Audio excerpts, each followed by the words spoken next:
All right, it's Wednesday, so what the fuck? Um, First off, right off the bat, I want to thank Jeannie, like Genie in a Bottle on Twitter. It starts with a J, Jeannie, like Genie in a Bottle, for making this. She cross-stitched my cat, man. Histress of the Dark, Elvira, and the Elvira is made of little cats. Like, I opened this and, like, I got, like, emotional. I showed my cat. She acted like she wasn't impressed, but I know that she was. Um, this is beautiful. Like, thank you so fucking much for using your talent to make something for me of this, of my cat. Like, because my cat's my favorite thing in the entire world. And, you know, I've said it before, Elvira is the reason that I didn't commit suicide back in October, because it's not her fault that I'm a fucked up person. And so I didn't do what I was going to do because it's not fair to my cat. And I saved her from a dumpster when she was a little baby with her brother, and she saved me back in November. So to have this means like a whole lot to me. And I know it's going to sound silly to some people, but movies and my cat are the only two things in my life that haven't let me down. Um, and this just goes along with everybody who's kind of follows me, who comes to our premieres, or he does the premieres with us. And I didn't want to do premieres at first because I didn't want to be looking like I was doing what the old show did and stuff like that. But it just works. I like my favorite thing in the world is just talking to people about movies. And that was kind of the hardest part about being ostracized for October, November. Even when I had Bell's palsy, October, November, December, and stuff like that, of just not knowing who I could trust to talk to and having nobody to talk to.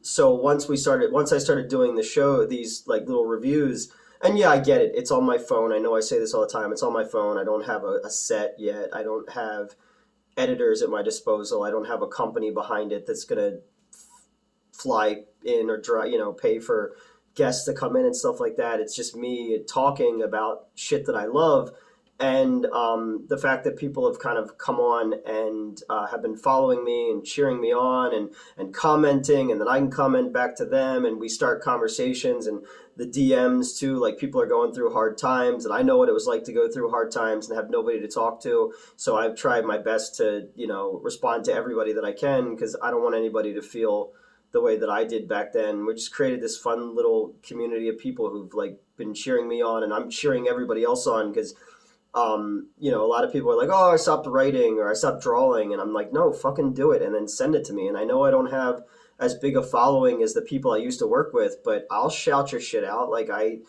just want everybody to make cool stuff this year and going forward. And cause I'm going to try to make cool stuff too.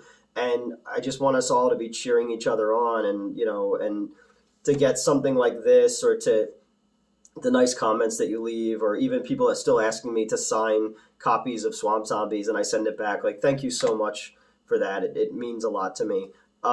So with all that out of the way, again, Genie, like Genie in a Bottle, thank you so much.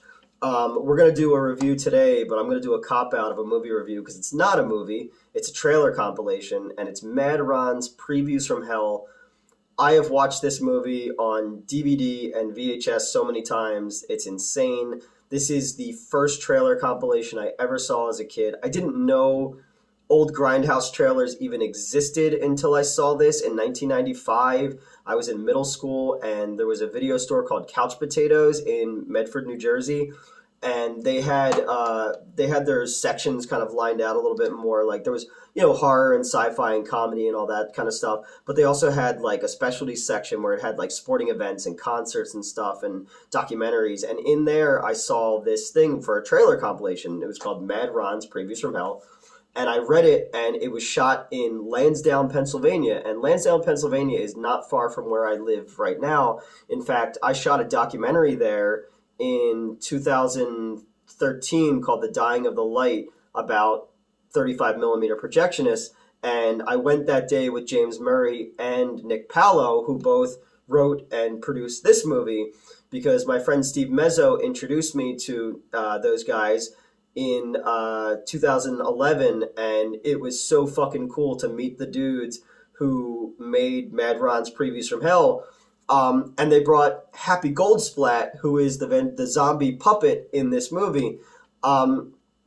The wraparound for this movie is essentially the Lansdowne Theater is closed, and all these zombies pour in, and Mad Ron is this crazy projectionist who's chained to the 35 millimeter projector, and he's showing all these trailers and narrating. Emceeing the night is Nick Pallo and Happy Goldsplat, the puppet, and they're just doing like this ventriloquist act throughout the thing. So that kind of keeps the story moving as you show these old grindhouse trailers. And you got on here like I Drink Your Blood, I Eat Your Flesh, Three on a Meat Hook, The Undertaker and His Pals, which is such a great fucking movie and such a great trailer as well. Texas Chainsaw Massacre, stuff like that is on here. 2000 Maniacs, I always get the theme song to that stuck in my head. I know that the Cinema Snob just covered that one not too long ago. This is always a beautiful audio wallpaper for me. I have tons and tons of trailer compilations, but this was my first one. And then, to get to go to the theater, which has been closed since '87, and go film a documentary there about trailers, and to get to hang out with Nick and with James, and to have the puppet there, and I have a picture with the puppet with Happy. But like I was trying to look for trailers I still have, and everything's in storage. But I have a lot of 35 millimeter snipes. Like this is a Funky Fanfare one, like our feature presentation. So I have stuff like this that I used to run trailer events all the time. Just old 35 millimeter drive-in pieces. But I used to have hundreds and hundreds of, I almost said thousands, like I'm not that bad. I used to have hundreds of old movie trailers, and it all was inspired by this. I was like, holy shit, like there was gore in them, and there was nudity in them, and I just remember seeing this for the first time in 6th grade and being like, what is grindhouse? And then it became such a huge fucking part of my life. And then my movie, Midnight Show, is all fake grindhouse trailers, and it's so inspired by this that Happy even makes a cameo in Midnight Show. But back when we were doing Underbelly, I took 3 hours of all the trailers I had, and I ran an event called Trailer Trash at the Tilton 9 movie theater in Atlantic City, New Jersey. We had like 250 people came out, and it was all old, weird trailers. I used to collect them from like collectors and from eBay and stuff like that. Now I don't have as many. I got rid of most of them, but I kept like some really cool, weird old ones because it's harder to find theaters anymore that have 35 millimeter projectors. But the one thing I wanted to talk about in this was look up Jordu Schell. It's Jorduschell. Jordu Schell. He did all the special effects on this little no-budget direct-to-video thing. And this dude has gone on to do special effects for Avatar, The Hulk, Galaxy Quest, fucking The Mist, just everything. Go look this guy up. And what all happened was when the producers were getting ready to make this movie, they went to Fangoria Fest and they saw this young dude who had this, he worked on fucking Star Trek 6, He had really cool stuff at his table, so they hired this young guy to come and do all the gore effects for this, and then he went on to do like fucking Avatar. Like, it's crazy, And I just think stuff like that is just so fucking cool that these guys during the heyday of video, when anybody could get anything on video, went and got all these old trailers and decided to make their own feature film. And it became so popular, unfortunately, and bootlegged so many times that, the guys who made it didn't get all the residuals for it. They had to actually, got a lot of cease and desists out there. But I was able to get the remastered DVD. I still have my VHS as well. I never returned it to the video store because I would watch it so much that I just kept it. But then the video store went out of business, so it's fine. I always had an idea. I used to have a reoccurring dream of, have you seen Mandy? I'm talking to you like you could answer me, where there's like the biker bounty hunter guys. I had this idea for years about Blockbuster, because there's only one Blockbuster left, and they're sending out like these like unholy bounty hunters to like exact revenge on people who never returned like Young Guns 2, and the violence that they did for a $12 that people owe is like so much more intense than what just giving them the $12. Like, it's like I don't know. It's a dumb idea, but it was just a funny one. It's like, oh, I never returned, I never returned Mad Ron's Prevues from Hell. So they like fucking, cut my balls off and cut my eyes out and then switch them, but this is, it's free on YouTube right now. It's also on, which, I think, oh God, they're gonna send me a cease and desist. I think they control the one that's on YouTube. I'm not sure, but it's also in the cult movie section on Netflix. I really recommend it. If the theater looks familiar to you, it's because it was also used in Silver Linings Playbook, and I was an extra in that scene in Silver Linings Playbook when Bradley Cooper and Mystique are like yelling at each other outside of the theater. That's the Lansdowne Theater, and they put Midnight Meat Train up on the marquee, and that's so cool because that's one of Bradley Cooper's first movies. But if you're a fan of like old old grindhouse trailers and midnight movie stuff, I think you should really check this one out. It's a lot of fun, and Happy and Mick are really funny in it, and all the guys who made it have been very helpful to me and things that I've done. James Murray has come out and been a set photographer for a lot of stuff that I've done. They got me involved in that documentary about 35 millimeter projectionists, so that was really cool. That was the coldest day ever because that building had no heat in it, and I had just moved from Tucson, and I was like, well, how cold can it be? And I was like, oh my God, I want to be dead. So, as as an old projectionist and as a guy who loves this stuff, like I'm just so happy that I still have some of these, and this movie really inspired my love for grindhouse trailers. And then there's so many other ones that have come out. Alamo Drafthouse did one, and there was like the 42nd Street Forever ones, and then there's like Shock Stock and stuff like that. If you love them, check out these trailer compilations you can get online.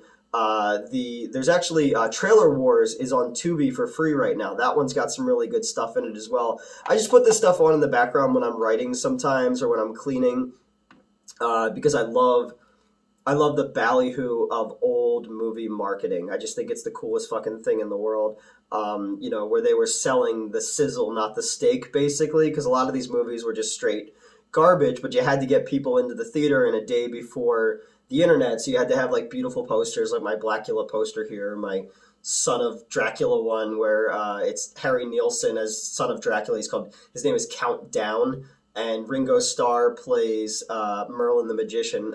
I think I covered this one on what are those guys called? Movie Dumpster. One time I covered that movie. It's where I told my gay Dracula story for the first time. But yeah, if you get a chance, check this one out. Let me know what you thought of it. What's your favorite movie trailer? I'm very excited for Midnight Show to come out and show you guys all the fake movie trailers that I made. And again, all inspired by these, trying to hit the beats of these trailers. If you go onto this page now, you can probably find Mars vs. Cheerleaders, Gorilla, and Black Friday 2. And it sucks because I made Black Friday 2 as a parody holiday slasher trailer set in a mall on Black Friday. Money is the root of all evil. It's a killer in a George Washington mask because George Washington's on the dollar bill. And it's a sequel to a first movie that we never got. And then this year there was a movie called Black Friday with Bruce Campbell, but it was about aliens. So it kind of takes the shine off what I did a little bit. But we shot it in a real mall and we sprayed blood everywhere, and it was a lot of fun. But I love old grindhouse trailers. I just love having film, like it's just.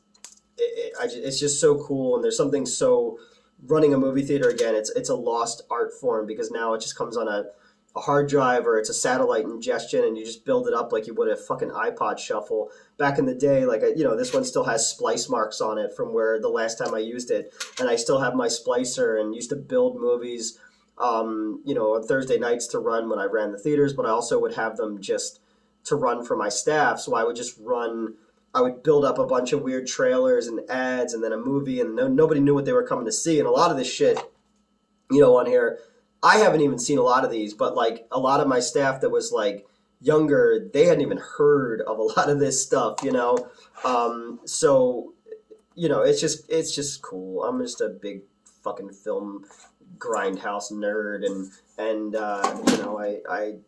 I love it, and I hope you do too, or you wouldn't be here watching this crap right now. So yeah, Mad Ron's Previews from Hell. I say check it out.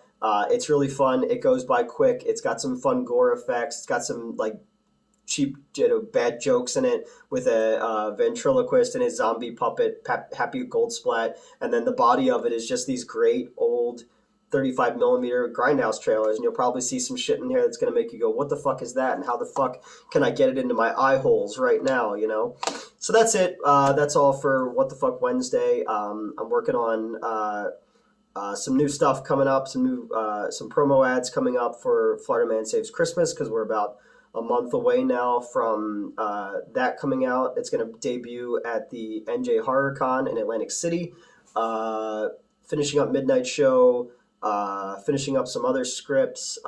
Started shooting the new review show, which will start next month. It keeps getting pushed back because my work schedule is like a fucking nightmare.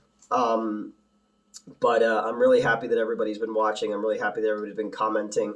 Please comment, please like, please share. I know that's like the hacky, smash that bell shit. But, I do want to grow this to a point where, I'm already super proud of having almost 5,000 subs. But once the new stuff comes out, I really want to get it out there to people and show people what I can do when I'm not held back by the analytics or by placating egos and all that kind of stuff. So, again, thank you all for watching. Mad Ron's Previews from Hell and Genie Like Genie in a Bottle, thank you. And film, and I'm just going to keep talking about the shit that I love that makes me happy, and hopefully you guys like it, and we'll see what happens, okay? All right, have a good one.